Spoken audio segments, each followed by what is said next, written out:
So, James, I was thinking about this on the way over, like literally as I was sitting in traffic. How weird it is that we just expect our brains to work 100% of the time, right? But then you're in a situation where you have to speak, and suddenly it's like someone just pulled the plug on the whole system. Welcome to the Natural English Talk podcast, by the way. I'm Anna, and I'm sitting here with James. Yeah, totally. Man, that plug pulling feeling, I get that even in English, and it's my only language.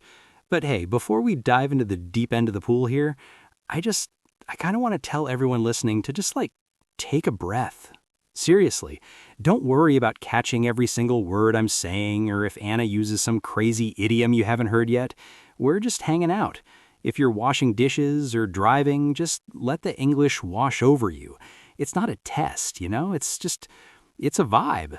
If you don't get a sentence, just let it go. It'll come back around. Exactly. No stress allowed. That's the safety contract for today. Just listen, relax, and don't overthink it. Because honestly, overthinking is exactly what we're talking about today. Social anxiety, especially when you're trying to communicate in a language that isn't your first one, it's a massive wall. It's like, I was reading this thing about how your brain literally goes into fight or flight mode. It's wild. Oh, for sure. I remember this one time I was in Mexico, right? And I've been practicing my Spanish for like 3 months. I felt good. I felt like I was, basically fluent, or at least I could order a taco without looking like an idiot. So I walk up to this street vendor, and he's got this line of people behind him, and he looks at me, and he's moving fast, like really fast. And he just goes, "Que vas a llevar?" or something. And Anna, I swear, I forgot my own name. I just stood there. I actually started pointing at things like a toddler because my brain just went click, totally dark. No one was home. It's the most embarrassing thing when you know the word. Like I knew the word for chicken, but it just wouldn't come out. Yeah, the toddler point. I've been there. But it's interesting, right? Because it's not that you didn't know the Spanish. It's that the social pressure, the line of people, the fast-talking guy, it triggered that part of your brain that thinks a tiger is chasing you. And when a tiger is chasing you, your brain doesn't care about grammar or chicken or whatever. It just wants to survive. So it shuts down the language center to focus on, I don't know, running away? Right. And then you feel like a loser afterward because you're like, I'm a grown man and I can't ask for a taco. But that's the thing about social anxiety in English. You're not just fighting the vocabulary, you're fighting your own nervous system. It's like trying to play a piano piece while someone is screaming in your ear. You're going to hit the wrong notes, right? It's inevitable. It's so true, though. The piano analogy is spot on. But I think there's this extra layer, Like when you're talking to a native speaker, there's this, I don't know, this invisible pedestal we put them on. It's like not we, but learners feel like they're being judged by some linguistic Supreme Court judge. And the irony is, half the time, the native speaker is barely paying attention to the grammar. They just want to know if you want the spicy salsa or the mild one, right? Man, you're so right. As English speakers, we're actually kind of lazy. Like, if I can understand the gist of what you're saying, I'm good.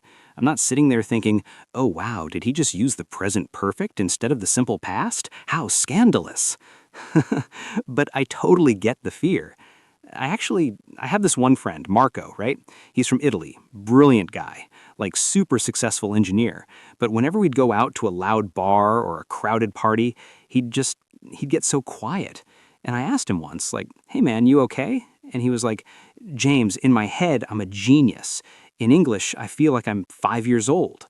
And that broke my heart, man, because it's that gap, the gap between who you are and what you can actually express in the moment. Yeah, that identity gap is huge. It's like you lose your personality.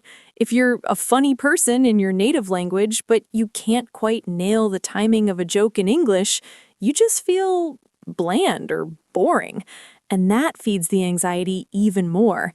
it becomes this vicious cycle. You're worried you're boring, so you get nervous, so your brain freezes, so you actually become less talkative, which makes you feel even more boring. It's exhausting just thinking about it. I mean, I've seen people literally sweat, like physically sweat, just trying to decide if they should say hello or hi or how's it going. Oh, I've been the sweater. Trust me. And the thing is, like, we do this thing where we replay the conversation in our heads for hours afterward. I'll lie in bed at 2 a.m. thinking, why did I say I'm fine and you like a robot? I should have said, not too bad, man. How about yourself? It's like we're editing a movie that's already been released to theaters and bombed at the box office. But the reality is, and this is the part people need to hear, the other person, they forgot that conversation 10 seconds after it ended. They're thinking about their own problems, or their lunch, or, I don't know, their own social anxieties. Exactly. Everyone is the protagonist of their own movie. They aren't critics in yours. I think I think the freeze happens because we try to be perfect. We want to perform English instead of just using it. It's like I was watching this documentary about jazz musicians, and they talked about how if you think about the notes too much, you lose the rhythm. You have to just let it flow, even if you hit a wrong note. A wrong note in jazz is just a creative choice, right? Maybe we should look at English the same way. You messed up a preposition, whatever. It's just a linguistic remix. Linguistic remix, I love that. I'm totally stealing that for the next time I mess up. But man, you hit the nail on the head with that performance thing.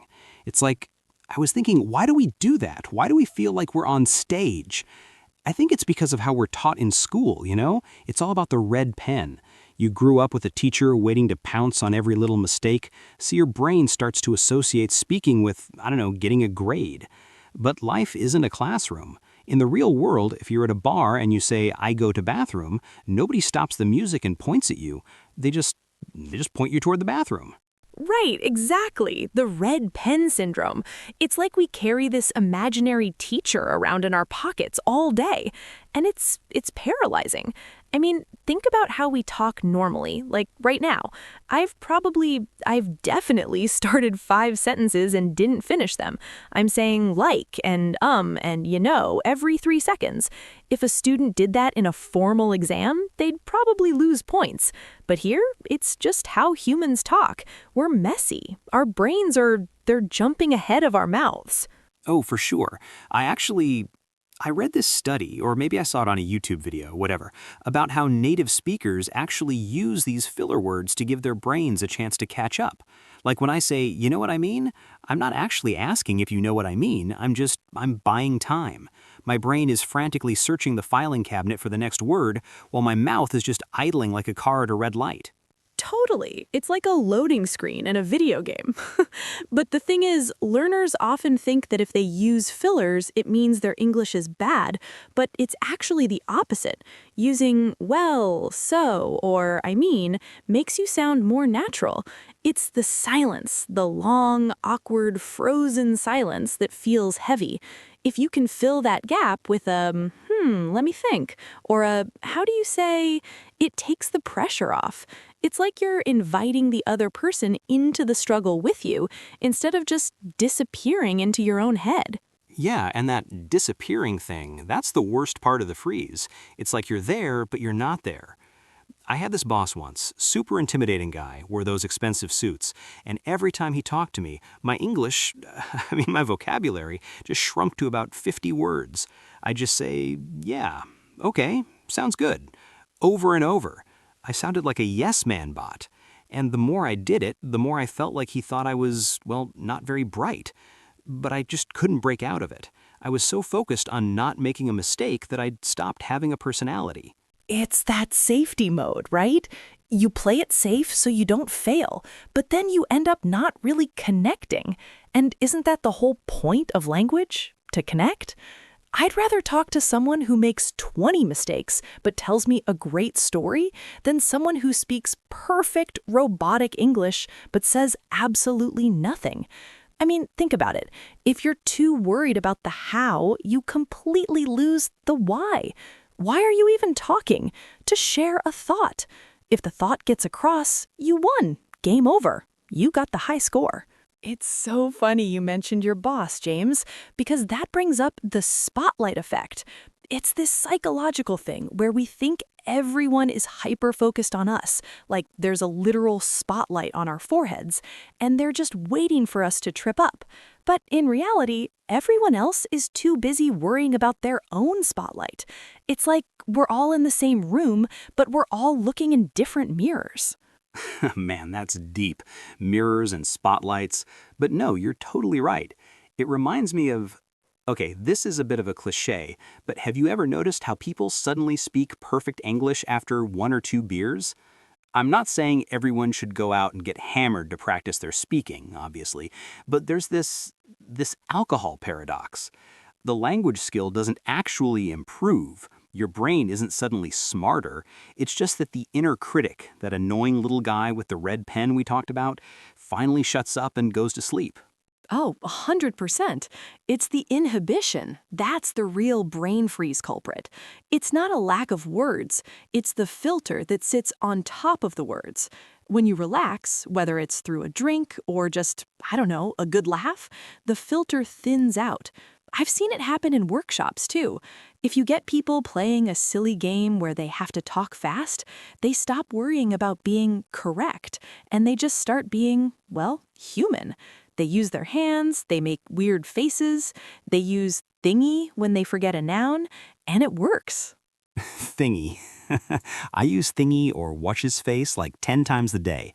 But see, that's the secret sauce. If you forget the word for remote control and you say, hey, pass me the clicker thingy for the TV, I know exactly what you want.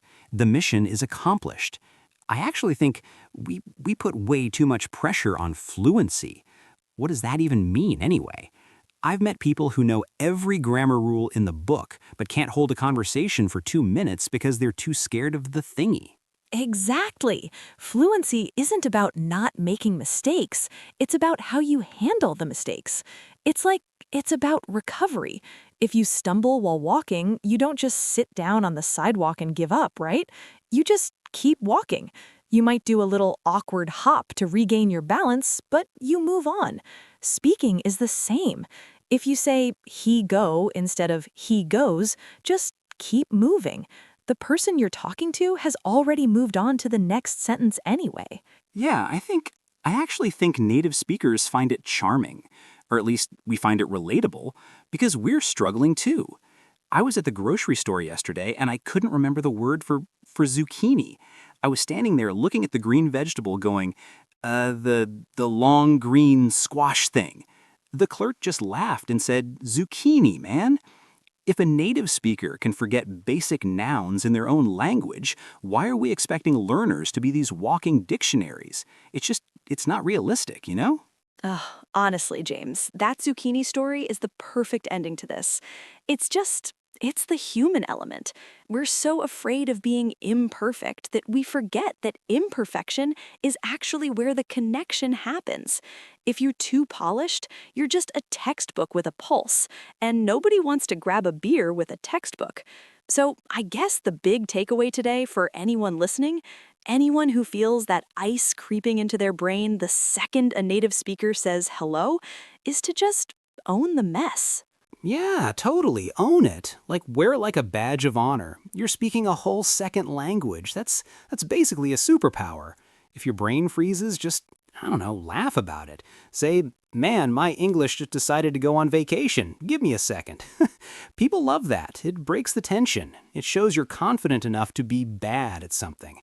And honestly, that kind of confidence, it's way more impressive than perfect grammar. It really is. It's about being present. Instead of being trapped inside your head, looking for that one specific verb, just look the person in the eye. Use your hands. Use your facial expressions. We communicate with so much more than just words. And if you're listening to this and you're thinking, okay, but I still feel like I'm going to die next time I have to speak, just remember, it's a muscle. The more you let yourself fail in small ways, the less scary the big freezes become. For sure. It's like training for a marathon. You're gonna get cramps, you're gonna get tired, and yeah, sometimes you're gonna have to stop and catch your breath. But the only way to the finish line is to keep moving those legs, even if you look a bit goofy doing it. So yeah, stop editing, start talking, and if you say something wrong, just call it a linguistic remix, like Anna said. I'm definitely using that from now on. Please do. Let's make it a thing. But yeah, that's it for today's episode of the Natural English Talk podcast. We really hope this helped take some of the weight off your shoulders. Just breathe, relax, and we'll catch you guys in the next one. Yeah, don't overthink it, guys. You're doing better than you think. Catch you later.